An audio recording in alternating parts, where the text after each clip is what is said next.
Hello ನಮಸ್ಕಾರ. ಈ ಒಂದು ವಿಡಿಯೋ ನಾವು ಕನ್ನಡ ಮಾದರಿ ಪ್ರಶ್ನೆ ಪತ್ರಿಕೆ BA ಪ್ರಥಮ ವರ್ಷ 2024-25 ಪ್ರಶ್ನೆ ಪತ್ರಿಕೆ ನೋಡೋಣ ಅಂತಾರೆ. ಸೊ ಬಹಳ ಜನ ನಂಗೆ ಏನಪ್ಪಾ ಅಂತಂದ್ರ ಕೇಳಿದ್ರಿ, ರಿಕ್ವೆಸ್ಟ್ ಮಾಡ್ಕೊಂಡ್ರಿ, sir model question paper Kannada ಅದ್ರಿ ಅಂತಂದೇಳಿ. ಇವು ಪ್ರಶ್ನೆಗಳು ಅಷ್ಟೇ ಅದಾವ. ಮಾಡೆಲ್ ಕ್ವಶನ್ ಪೇಪರ್ ಇದೇ ಟೈಪ್ ಇರ್ತದ್ರಿ. ನಿಮ್ಗೆ 5 ಮಾರ್ಕ್ಸ್, 10 ಮಾರ್ಕ್ಸ್ ಮತ್ತು 1 ಮಾರ್ಕ್ಸ್ ಕ್ವಶನ್ಸ್ ಬರ್ತಾವ. ಸೊ ಅದೇ ರೀತಿ ಜಸ್ಟ್ ಭಾಳ ಹುಡುಕ್ಯಾಡಿದ ನಂತರ ಸಿಕ್ಕೈತಿ. ನಾ ಇಂಗ್ಲೀಷ್ ಬಿಟ್ರೆ ಬೇರೆ ಸಬ್ಜೆಕ್ಟ್ ಹೇಳ್ತಿರಂಗಿಲ್ಲ. ಇಂಗ್ಲೀಷ್, ಹಿಸ್ಟ್ರಿ, ಪೊಲಿಟಿಕಲ್ ಸೈನ್ಸ್ ಅವ್ನು ಹೇಳ್ಬೋದು, ಆದ್ರೆ ಕನ್ನಡ ನನ್ನ ಸಬ್ಜೆಕ್ಟ್ ಅಲ್ಲ. ಅಂದ್ರೂ ಸ್ವಲ್ಪ ರಿಕ್ವೆಸ್ಟ್ ಮಾಡ್ಕೊಂಡು ಕೂಡಲೇ ಸಿಕ್ಕೈತಿ. ಭಾಳ ಜನ ಕೇಳಿದ್ರಣ ಅಂತಲೇ ಅದನ್ನ ನಿಮ್ಗೆ ಇಂಪಾರ್ಟೆಂಟ್ ಕ್ವಶನ್ಸ್ ಟೈಪ್ ನಾವು ಒಂದು ಸ್ವಲ್ಪ ಒಬ್ಬರ ಹಿಂಗೆ ಸರ್ ಕಡೆ ಸಿಕ್ಕಾವ ಇವು. ಸೊ ಇವು ಬರ್ಬೋದು ಅಂತ ಹೇಳಿ ಅವರು ಕೊಟ್ಟಾರ. ಅದನ್ನ ರೆಡಿ ಮಾಡಿಸಿ ಅವರು ಸ್ಟೂಡೆಂಟ್ಸ್ಗಳು ಕೊಟ್ಟಿರಂತ ಅದನ್ನ. ಸೊ ಅದನ್ನ ನಿಮ್ಗೀಗ ನಿಮ್ಮ ಮುಂದೆ ಇಡಾತೀನಿ. ಸೊ ಸಂಭವನೀಯ ಮಾದರಿ ಪ್ರಶ್ನೆ ಪತ್ರಿಕೆ BA ಪ್ರಥಮ ವರ್ಷ ಅಂತಂದು ಹೇಳಿದಾರ ಅವರು. ಸೊ 10 ಅಂಕದ ಪ್ರಶ್ನೆಗಳು ಅಂತಂದು ಹೇಳಿ 10 ಮಾರ್ಕ್ಸಿಗೆ ಯಾವ ಬರ್ಬೋದು ಅಂತ ಹೇಳಿ. ಮೊದಲಿಗೆ ನೋಡ್ರಿ, ಕನ್ನಡಿಗರ ಗುಣ ಸ್ವಭಾವ ಕುರಿತು ಶ್ರೀ ವಿಜಯನ ಅಭಿಪ್ರಾಯಗಳನ್ನು ವಿವರಿಸಿರಿ. ಸೊ ಅವರ ಗುಣ ಸ್ವಭಾವ ಕುರಿತು ಶ್ರೀ ವಿಜಯನ ಅಭಿಪ್ರಾಯಗಳು ವಿವರಿಸಿ ಅಂತ ಹೇಳ್ಯಾರ. ಸೊ ನೆನಪಿಡ್ರಿ ಮೈ ಡಿಯರ್ ಸ್ಟೂಡೆಂಟ್ಸ್, ಇವು ಇಂಪಾರ್ಟೆಂಟ್ ಕ್ವಶನ್ಸ್ ಟೈಪ್ ನಿಮ್ಗೆ. ಆಮೇಲೆ 10 ಮಾರ್ಕ್ಸಿಗೆ 100% ಈ ಸರ್ ಅವ್ರು ಕೊಟ್ಟಾರಪ್ಪ ಅಂತಂದ್ರೆ 10 ಮಾರ್ಕ್ಸಿಗೆ ಇವು ಬರ್ತಾವ ಅಂತ ಹೇಳಿ. 10 ಮಾರ್ಕ್ಸ್ ನೀವು ಎಷ್ಟು ಇಂಪಾರ್ಟೆಂಟ್ ಕ್ವಶನ್ಸ್ ಕೊಟ್ರ ಅವನಷ್ಟು ರೆಡಿಯಾಗಿ ಹೋಗ್ರಿ ನೀವು. ಓಕೆ, ಆಮೇಲೆ ಇನ್ನು ನೋಡ್ರಿ, ಕನ್ನಡಿಗರ ಗುಣ ಸ್ವಭಾವ ಕುರಿತು ಕವಿರಾಜ ಮಾರ್ಗಕಾರನ ವಿಚಾರಗಳನ್ನು ಚರ್ಚಿಸಿ ಅಂತ ಹೇಳಿ 2ನೇ ಕ್ವಶನ್. ಕನ್ನಡಿಗರ ಗುಣ ಸ್ವಭಾವ ಕವಿತೆಯ ಆಶಯಗಳನ್ನು ವಿವರಿಸಿರಿ. ಸೊ ಇವು 3 ಕ್ವಶನ್ಸ್ ರೀ, ಇಂಪಾರ್ಟೆಂಟ್ ಕ್ವಶನ್ಸ್ ಒಳಗೆ ಇದಾವ ಇವ.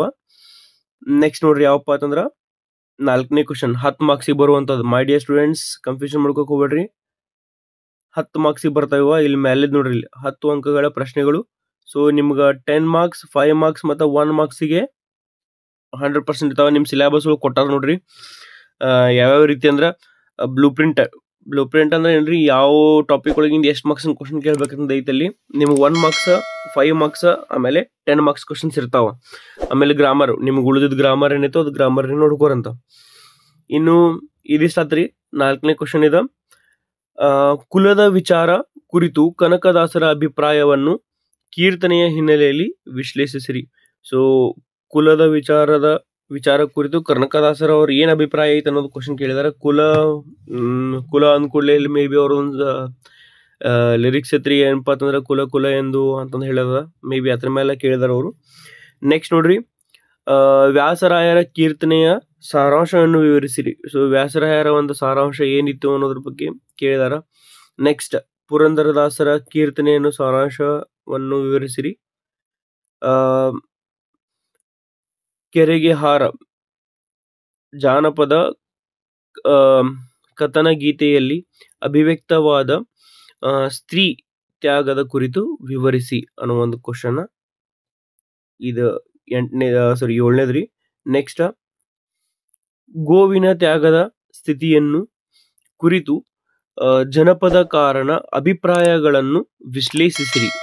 ಸೊ ಇದು 8ನೇ ಕ್ವಶನ್ ರೀ. ಇಂಪಾರ್ಟೆಂಟ್ ಕ್ವಶನ್ಸ್ ಅದಾವ ಮೈ ಡಿಯರ್ ಸ್ಟೂಡೆಂಟ್ಸ್. ಇವನ್ ಬಿಟ್ರೆ ಬೇರೆ ಕಡೆ ಬರಂಗಿಲ್ಲ ಅನ್ಕೊಂಡೆ ನಾನು, ಇವ್ರ ಮೇಲೆ ಬರ್ತಾವ. ಸೊ ಇವಿಷ್ಟು ಇಂಪಾರ್ಟೆಂಟ್ ಕ್ವಶನ್ಸ್ ನೋಡ್ಕೊಂಡು ಹೋಗ್ರಿ ಎಕ್ಸಾಮಿಗೆ. ಬಹಳ ಜನ ಕೇಳ್ರಿ ಅಂತಲೇ ಇದನ್ನ ವಿಡಿಯೋ ಮಾಡಿದೆ ನಾನು. ನೆಕ್ಸ್ಟ್ ನೋಡ್ರಿ, ಕಲ್ಕಿಯ ಅವತಾರದ ಪರಿಸ್ಥಿತಿಯನ್ನು ಕುವೆಂಪು ಅವರು ಚಿತ್ರಿಸಿದ ಬಗೆಯನ್ನು ವಿವರಿಸಿ. ಕುವೆಂಪು ಅವರು ಕಲ್ಕಿ ಅವತಾರ ಬರೋದ್ರ ಬಗ್ಗೆ ಹೆಂಗೆ ಚಿತ್ರ ಹೇಳಿದಾರ, ಹೆಂಗ್ ಚಿತ್ರಿಸಿದಾರ ಅನ್ನೋದ್ರ ಬಗ್ಗೆ ಕ್ವಶನ್ ಅದು. ನೆಕ್ಸ್ಟ್ 10ನೇ ಕ್ವಶನ್, ಹಸುವಿನ ಚಿತ್ರವನ್ನು ಕುವೆಂಪು ಅವರು ಹೇಗೆ ಚಿತ್ರಿಸಿದ್ದಾರೆ, ಕಲ್ಕಿ ಕವಿತೆಯ ಹಿನ್ನೆಲೆಯಲ್ಲಿ ಚರ್ಚಿಸಿರಿ. ನೋಡ್ರಿ, ಆಲ್ಮೋಸ್ಟ್ ಒಂದೊಂದು ಟಾಪಿಕ್ ಮೇಲಿಂದ 2ರಿಂದ 3 ಕ್ವಶನ್ ಯಾವ ರೀತಿ ಬರಬಹುದು, ಸಂಭವಗಳು ಏನದಾವ, ಎಲ್ಲದ್ರ ಬಗ್ಗೆ ನಿಮ್ಗೆ ವಿವರಣೆಯನ್ನ ಕೊಡ್ಕೊಂತ ಹೊಂಟನಂತ. ನೆಕ್ಸ್ಟ್, GS ಶಿವರುದ್ರಪ್ಪ ಅವರ ವಚನಕಾರರ ವೈಚಾರಿಕ ವಿಚಾರಗಳನ್ನು ಕುರಿತು ಚರ್ಚಿಸಿ. ಸೊ GS ಶಿವರುದ್ರಪ್ಪ ಅವರ ವಚನಕಾರರ ವೈಚಾರಿಕ ವಿಚಾರಗಳನ್ನು ಕುರಿತು ಚರ್ಚಿಸಿ ಅಂತ ಹೇಳಿ ಕ್ವಶನ್. ನೆಕ್ಸ್ಟ್ 12, ಹಾವಾಡಿಗರ ವಾಸ್ತವ ಸ್ಥಿತಿಯನ್ನು ತೇಜಸ್ವಿಯವರು ಯಂಗ್ಟನ್ ಪುಂಗಿ ಕಥೆಯಲ್ಲಿ ಹೇಗೆ ವ್ಯಕ್ತವಾಗಿದೆ. ನೆಕ್ಸ್ಟ್, ಮೊಸರವಲಕ್ಕಿ ಲೇಖನದಲ್ಲಿ ವ್ಯಕ್ತವಾದ ಸುನಂದ ಬೆಳಗಾವಕರ್ ಅವರ ವಿಚಾರಗಳನ್ನು ಕುರಿತು ವಿಶ್ಲೇಷಿಸಿರಿ. ಬಹಳಷ್ಟು ಸ್ಲೋ ಓದ್ಕೊಂಡು ಹೊಂಟೇನಿ, ಇಂಪಾರ್ಟೆಂಟ್ ಕ್ವಶನ್ಸ್ ನಿಮ್ಗೆ ಗೊತ್ತಾಗಲಿ ಅಂತಂದು ಹೇಳಿ. ನೆಕ್ಸ್ಟ್ ನೋಡ್ರಿ, ವಿ ಸೀತಾರಾಮಯ್ಯ ಅವರ ದೋಸೆ ಲೇಖನದಲ್ಲಿ ಆಶಯಗಳನ್ನು ವಿವರಿಸಿರಿ. ವಿ ಸೀತಾರಾಮಯ್ಯ ಅವರ ದೋಸೆ ಲೇಖನದ ಸಾರಾಂಶ ಬರೆಯಿರಿ. ನೆಕ್ಸ್ಟ್, ಲಂಕೇಶ್ ಅವರ ಸಂಕ್ರಾಂತಿ ನಾಟಕದ ವಿಮರ್ಶೆಯ ಮುಖ್ಯ ನೆಲೆಗಳನ್ನು ಚರ್ಚಿಸಿರಿ.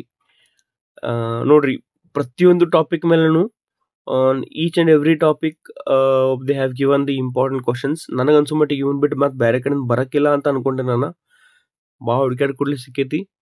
ಸೊ ಇಷ್ಟು ಮಾಡಿದಕ್ಕೆ do subscribe, share and like the video. Subscribe ಮಾಡಿರಿ, ಲೈಕ್ ಕೊಡ್ರಿ, ಆಮೇಲೆ ನಿಮ್ಮ ಫ್ರೆಂಡ್ಸ್ ಜೊತೆಗೆ ಶೇರ್ ಮಾಡೋದ ಮರ್ಯಾಕೆ ಹೋಗ್ಬೇಡ್ರಿ. ನೆಕ್ಸ್ಟ್ ನೋಡ್ರಿ, ಖಾಸಗಿ ಪತ್ರ ಎಂದರೇನು? ಖಾಸಗಿ ಪತ್ರಗಳ ಒಂದೆರಡು ಮಾದರಿಗಳನ್ನು ವಿವರಿಸಿ. ಸೊ ಇಲ್ಲಿ ಗ್ರಾಮರ್ ಬರಕತ್ತು. ಸರ್ಕಾರಿ ಪತ್ರ ಎಂದರೇನು? ಸರ್ಕಾರಿ ಪತ್ರಗಳ ಒಂದೆರಡು ಮಾದರಿಗಳನ್ನು ವಿವರಿಸಿರಿ. ನೆಕ್ಸ್ಟ್, ಅರೆ ಸರ್ಕಾರಿ ಪತ್ರ ಎಂದರೇನು? ಅರೆ ಸರ್ಕಾರಿ ಪತ್ರಗಳ ಒಂದೆರಡು ಮಾದರಿಗಳನ್ನು ವಿವರಿಸಿರಿ. ಸರ್ಕಾರಿ ಆದೇಶ ಎಂದರೇನು? ಸರ್ಕಾರಿ ಆದೇಶಗಳ ಒಂದೆರಡು ಮಾದರಿ ಪತ್ರಗಳನ್ನು ವಿವರಿಸಿರಿ ಅಂತಂದು ಹೇಳಿ ಕೇಳಿದ್ದಾರೆ ಇಲ್ಲಿ. ನೆಕ್ಸ್ಟ್, ಸುತ್ತೋಲೆ ಎಂದರೇನು? ಸುತ್ತೋಲೆಗಳ ಒಂದೆರಡು ಮಾದರಿಗಳನ್ನು ವಿವರಿಸಿರಿ. ನೆಕ್ಸ್ಟ್, ಅಧಿಸೂಚನೆ ಎಂದರೇನು? ಅಧಿಸೂಚನೆಗಳ ಒಂದೆರಡು ಮಾದರಿಗಳನ್ನು ವಿವರಿಸಿರಿ. ನೆಕ್ಸ್ಟ್, ವಾಣಿಜ್ಯ ವ್ಯವಹಾರ ಪತ್ರಗಳು ಎಂದರೇನು? ವಾಣಿಜ್ಯ ವ್ಯವಹಾರ ಪತ್ರಗಳ ಪ್ರಕಾರಗಳನ್ನು ಚರ್ಚಿಸಿರಿ. ನೆಕ್ಸ್ಟ್, ಅಧ್ಯಯನದ ವರದಿಗಳು ಎಂದರೇನು? ಅಧ್ಯಯನ ವರದಿಗಳ ಪ್ರಕಾರಗಳನ್ನು ವಿವರಿಸಿರಿ. ಸೊ ಅಧ್ಯಯನ ವರದಿಗಳು ಎಂದರೇನು? ಅಧ್ಯಯನ ವರದಿಗಳ ವರ್ಗೀಕರಣವನ್ನು ವಿವರಿಸಿರಿ. ಸೊ ಹಿಂಗೆ ಫಾಸ್ಟ್ನು ಓದಾಕ್ ಬರ್ತದ್ರಿ. ಇದೇಗ ನಿಮ್ಗೆ ಟಾಪಿಕ್ ಮೇಲೆ ಸ್ಲೋ ಎದಕ್ಕೆ ಓದಿದಪ್ಪ ಅಂದ್ರೆ ಕ್ಲಾರಿಟಿ ಸಿಗಲಿ ಅಂತ ಹೇಳಿ.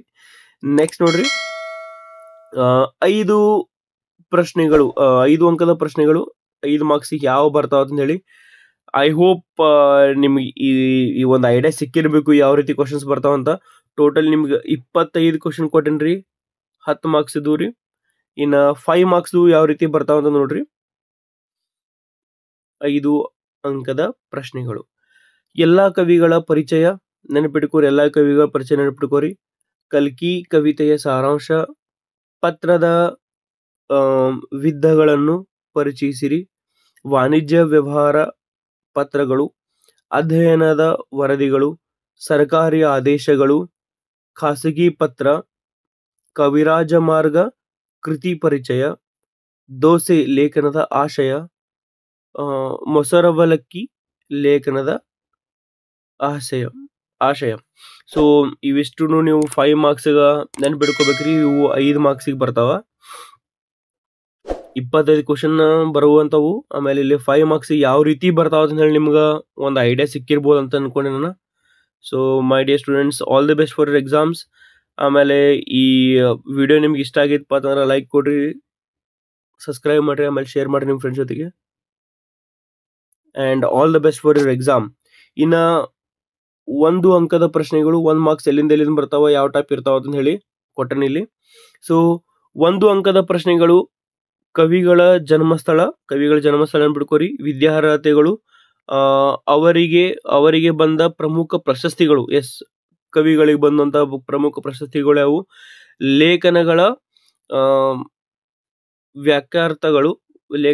ವಾಕ್ಯಾರ್ಥಗಳು ಅಂತ ಹೇಳಿ ಕೇಳಿದಾರೆ. ನೆಕ್ಸ್ಟ್, ಲೇಖನಗಳ ಶೀರ್ಷಿಕೆಗಳು ಆಮೇಲೆ ಕೊಟ್ಟು ಅದನ್ನು ಬರೆದವರು ಯಾರು ಎಂದು ಕೇಳಬಹುದು. ಸೊ ಲೇಖನದ ಶೀರ್ಷಿಕೆಗಳು ಕೊಟ್ಟು ಅದನ್ನು ಬರೆದವರು ಯಾರು ಎಂದು ಕೇಳಬಹುದು. ಶೀರ್ಷಿಕೆ ಕೊಟ್ಟು ಅದನ್ನು ಯಾರು ಬರೆದಾರ ಅಂತ ಹೇಳಿ ಕೇಳ್ತಾರಂತ ಹೇಳ್ತಾರೆ ಇಲ್ಲಿ. ಇಲ್ಲವೇ ಇತ್ತೀಚಿನ ಯಾವುದಾದರೂ ಪ್ರಮುಖ ಕನ್ನಡಕ್ಕೆ ಸಂಬಂಧಿಸಿದ ಪ್ರಶ್ನೆಗಳನ್ನು ಕೇಳಬಹುದು. ಮೈ ಡಿಯರ್ ಸ್ಟೂಡೆಂಟ್ಸ್, ಇವನಿಷ್ಟು ಕೇಳ್ತಾರೆ ಎದಕ್ಕಪ್ಪ ಅಂತಂದ್ರೆ 1 ಮಾರ್ಕ್ಸಿಗೆ. ಸೊ ನೀವು ಏನು ಪ್ರಿಪೇರ್ ಆಗಬೇಕು, ಏನು ಪ್ರಿಪೇರ್ ಆಗಬಾರ್ದು ಅಂತ ಹೇಳಿ ನಿಮ್ಗೆ ಇಲ್ಲಿ ಕ್ಲಿಯರ್ ಆಗಿ ಕೊಟ್ಟೆನಂತ ಅನ್ಕೊಂಡೆ ನಾನು. ಸೊ ನೆನ್ಪಿಟ್ಕೋರಿ, ಇತ್ತೀಚೆಗೆ ಯಾವ ಪ್ರಮುಖ ಇದನ್ನದ ಅಂತ ಹೇಳಿ ಅದನ್ನ ಕೇಳ್ಯಾರ. ಆಮೇಲೆ 1 ಮಾರ್ಕ್ಸದ ಪ್ರಶ್ನೆಗಳು ಯಾವ ರೀತಿ ಬರ್ತಾವ ಅಂತ ಹೇಳಿ ನಿಮ್ಗೆ ಕ್ಲಿಯರ್ ಆಗಿ ಕೊಟ್ಟೆ ನಾನು. ಸೊ 5 ಮಾರ್ಕ್ಸ್ನು ಯಾವ ಬರ್ತಾವ, 10 ಮಾರ್ಕ್ಸ್ನು ಟೋಟಲ್ ನಿಮ್ಗೆ 25 ಕ್ವಶನ್ಸ್ ಕೊಟ್ಟಿನಿ. 5 ಮಾರ್ಕ್ಸಿಗೆ ಇಲ್ಲಿ ಯಾವ್ಯಾವ ಟಾಪಿಕ್ಸ್ ಮೇಲೆ ಬರ್ಬೋದು ಅಂತ ಹೇಳಿ ಕೊಟ್ಟೇನಿ. ಸೊ ಒಂದ್ಸತಿ ಏನು ಮಾಡಿರಪ್ಪ ಅಂತ ನೀವು ನೀಟಾಗಿ ಅದನ್ನ ಸ್ಕ್ರೀನ್ಶಾಟ್ ತೊಗೊಂಡ್ರೆ ಚಲೋ ಅಂತ ಅನ್ಕೊಂಡೆ ನಾನು. So take the screenshot. So ನಿಮಗದು ಎಕ್ಸಾಮ್ಗೆ ಪ್ರಿಪ್ರೇಷನ್ ಚಲೋ ಆಗೈತಿ. ಅಥವಾ ನೀವು ನಾ ಹೇಳುವಾಗ ಅದನ್ನ ಬರ್ಕೊಂಡ್ರೆ, ಡಿಕ್ಟೇಟ್ ಮಾಡತ್ತೇನಲ್ಲ, ಬರ್ಕೊಂಡ್ರೂ ಒಳ್ಳೇದ್ರಿ. ಸೊ ಇವಿಷ್ಟು ಕ್ವಶನ್ಸ್ ಬರ್ತಾವ, ಸ್ಕ್ರೀನ್ಶಾಟ್ ಹೊಡ್ಕೊಂಡ್ಬಿಡ್ರಿ. ಸ್ವಲ್ಪ ಅದ್ರ ಮೇಲೆ ಮೂಡಿಸೀನಿ. ವಿಡಿಯೋ ಪಾಸ್ ಮಾಡಿ ಸ್ಕ್ರೀನ್ಶಾಟ್ ತಗೋರಿ. ಈ ಟೈಪ್ 10 ಮಾರ್ಕ್ಸ್ದ ಕ್ವಶನ್ಸ್ ಬರ್ತಾವ.